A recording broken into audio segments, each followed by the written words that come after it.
makes me think, what would we men do without women, right? We'd be a mess. I would be such a mess. She is so organized. She is so extremely competent and smart, and I am so thankful. Let's just say it that way. I am so thankful.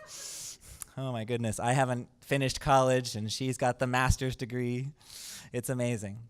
So, yeah, I wanted to talk about this dynamic between men and women. It never gets old to me. It never gets old. And I wanted to call this talk, I didn't know what the title should be, but Real Man versus True Man. And that's a good topic that I would like to explore today. Something that's been on my mind actually for quite a few weeks. You know, I had a roommate for a while that was an advertising specialist, and he told me that the psychology behind advertising is very deep. And the high-level experts know that we want to play on one of your emotions and even insecurities to get you to buy something, right? And they know, I mean, we kind of know that the hair commercials and the car commercials kind of do that. They kind of tell you, and they play on that. The ad agency industry is designed with a lot of research behind it. And so I was thinking about that. As a society, we're not really sending always the best message to women or men. Men are often challenged to be tough enough or alpha-ish, or the other way around, right? Just the extreme other option. I think there's a middle ground that I feel like I've been missing. There's a middle ground. So,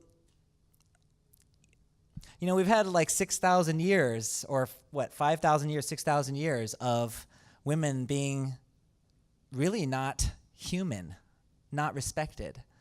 And now we're finally awakening this era where we can be equals, where we can be mutually empowered. But I find that when people talk about empowerment, a lot of times they say, well, for this group to be empowered, we have to disempower or ignore the other group. That's actually not quite God's design. In Genesis, right? God made man and woman in his image. God is feminine and hypermasculine and hyperfeminine, not just an androgynous middle. So there's area there to explore in embracing both, the whole spectrum. And so something, when I met Keishu, we were the example of this modern day marriage. She's got the master's degree. She's working at the United Nations. I'm a freelance musician who makes $70 at a restaurant every Tuesday. I just admitted that in public. See, I'm embracing male insecurity right now. Bring it on. And so, actually, the person that was kind of introducing me to Keishu she said, are you sure you're okay with a woman that's very smart? I'm like, what do you mean? Of course I am. But some men are not okay with that. That's challenging my ego. I'm the provider, right? So I was like, yeah, sure, it's cool, it's good. And little did I know how much that got me into. She's tough, super tough. She's more stubborn than me. But she would say I'm more stubborn than her. So we were kind of the embodiment of this, and we have personally explored some of the pitfalls of the new era of empowerment. How do we get this to be a 360 empowerment? It's a tricky question. I feel that sometimes there's a subliminal message that says we don't need men. It's women's turn. Get out of the way, men. Get out of the way. We want jobs, we want wages, we want this. That's good, but there's some ramifications to a message that says we don't need men. In the marriage books, by Mark Unger and Jonathan Gray, there's so much research and science that goes to this, these core things that men and women need. Women need to be heard. Women need to be heard. and men need to feel needed. Men need to feel needed. Whether that means financially or something else, men need to feel needed. So a message that says we don't need men is almost like a direct kick in the you-know-what. It's a direct kick. We need men and we need women, right? We need each other. That's God's design. It's not a sign of strength to go around saying, I don't need anybody. That's not a sign of strength. And I was hit with a few different things in the last few weeks, almost losing my job this summer, and then something miraculously came in. And as a man, I know so many cases. My mom is a typist for medical doctors, and her doctor's specialty was men, especially men and women, that would lose their jobs because of a physical injury. And they would actually become so depressed and have a lot of emotional challenges because they couldn't do their job. And so a lot of times this happens to men if they get older, or if they get some kind of situation where they can no longer do their job. It's not just that they are workaholics and we need to work, it's that we need to feel needed. We need to feel needed. We want to feel important, necessary in our woman's life, in our family's life. And so people go through lots of treatment to deal with finding their value. And I was going through a little bit of this myself, quite honestly. And it's funny because I always thought of myself as not insecure. Oh, not me, it doesn't touch me. But this summer was challenging. It was challenging. I'm like, I barely have a job. Uh-oh. It's like the image of manliness has been so materialistic. It's about money, it's about cars, it's about things. Bring the things, and you're a real man. And I've always struggled with that because I'm an ideas person, a music person, a feelings person. So I was thinking, am I even a real man? Sure, I jump when the cockroach goes across the floor and I scream a little bit. But that's manly, right? I could lose 15 pounds or more. I could have a few digits added to my bank account. Am I even a real man? This was hitting me this summer. I was thinking about this. Am I just weak? What is this? And I prayed about it. And I really do preach this because I really go through this. I prayed about it. And an answer came. And I wanted to share that. That was the driving force behind this whole topic. An answer came as I was falling asleep. Always does. And a message or a voice that I felt was Jesus, and I'm just going to say it was, because it really feels like it was, said, Joe, anything that you felt, I felt too. You think you're demasculated or emasculated? You think you're humiliated? You think you're insecure? I was too. How would it feel to be a man betrayed by his own disciples? He doesn't have a wife. Everybody else probably had a wife. They probably had families. They probably had careers. Forgo all that. He was probably skinny from the fasting. Skinny. Trying to convince people he's God. And then at the very end, he's hung up and mocked. This guy thinks he's God. What? Son of God. He's saying he's the Lord. He's our king now. He's our king now. Look at him. We're going to make sure he feels what that's like. And a lot of vengeance came out. Wives, how would you feel if your husband was publicly humiliated and mocked? I mean, Casey was worried that I would show up here with a coffee stain, and that would look pretty bad. I think all of you would be like, oh my God, he's not joking about this coffee thing. It's serious. It's a problem. Tell the council.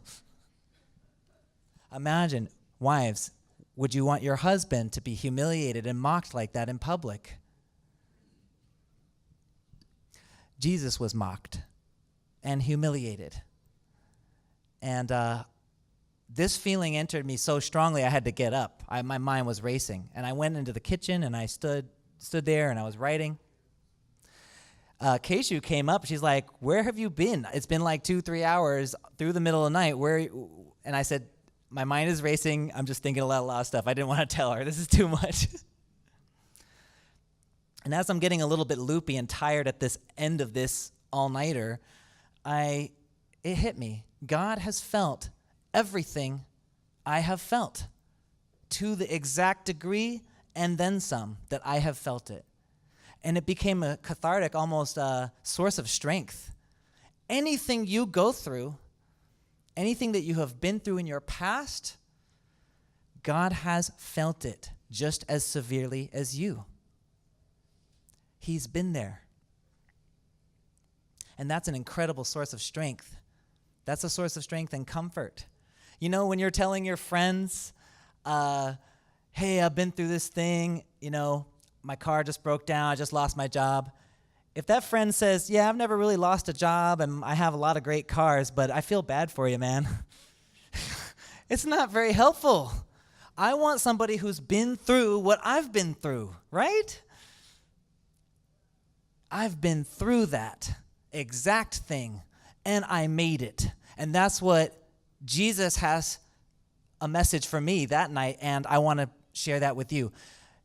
Any kind of insecurity or feeling that you're not living up to your potential, or dreams that were disappointed, or trust that was betrayed, or anything, God has been through it and feels it with you. So I was thinking about this week. It's time to kind of transcend what the real man is. I feel like it's been far materialistic for so long. We need to contrast real man versus true man. I think it's time for the new era of the true woman and the true man. Amen? Because the real man thing conflates manliness with being a man. And I feel like that's a little bit of a misnomer. Friendliness doesn't make you a friend. I mean, even the IRS people are sometimes friendly, and they're there to take your money. Car salesmen, they're sometimes friendly. They want the sale. Friendly doesn't make you a friend. So manliness doesn't really mean you're a true man yet. Doesn't mean you're a true man yet. True men, I was thinking about what are the qualities, right? And I was thinking back to what our mutual friend told Keishu. He said, Joe can eat the same meal every single day. And that was a sign. He told me, he's like, I think a woman's going to really like you. This is when I was single. I was like, really? He's like, yeah, because every time we come to this place, you order the same food, chicken pesto. I said, I'm not making the connection. He said, yeah, because women love consistency. Spiritual masculinity is consistency, reliability. Spiritual masculinity is honesty, integrity, good virtue, responsibility, taking responsibility. That's spiritual masculinity. And that's something that men, we need to hang on to that. Because I'll tell you straight up, my wife can out-earn me in a heartbeat. She can. And so, where's my role? How do we feel needed? How do we do that? We have to focus on true love. We have to focus on the realm of the heart and the spiritual masculinity that is missing in this world. There's so much fatherlessness now, it's ridiculous. This has so many ramifications, it's crazy. I was reading a news article the other day that said there was a couple, and in order to get more welfare, she decided to divorce her husband. And then he was a husband, and then they stayed boyfriend-girlfriend. So they went a step down and stayed together, and then he moved out of the house. So then he was just a visiting boyfriend, just to game the system, get a little more welfare check. This system is terrible. This promotes, don't be married, don't be reliable, don't be accountable. Just be the visiting boyfriend. True love pledge. That's right. Pledge. I dig it. There's power in the word pledge. You're pledging yourself. Right? Pledging yourself. As a live-in, visiting boyfriend, it's not real pledge. It's not real commitment. And so I wanted to talk about that in society. Be careful. The layers going on. Let's embrace true masculinity on the spirit level, on the heart level, not just materialistic levels, right? So as you go through your week this week, men, make sure to support and go to God, literally go to God to get that confidence back, to get that strength. Support your families in the best way that you can. That's all you can do. That's all God asks us to do.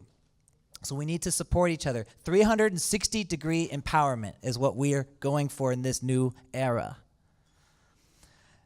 Support each other. Pray to God and feel that he has felt everything you have and that he is a source of strength, a source of confidence and strength for you in every day of your life. And let's all pledge to become true men and true women in true love. Amen. Thank you very much.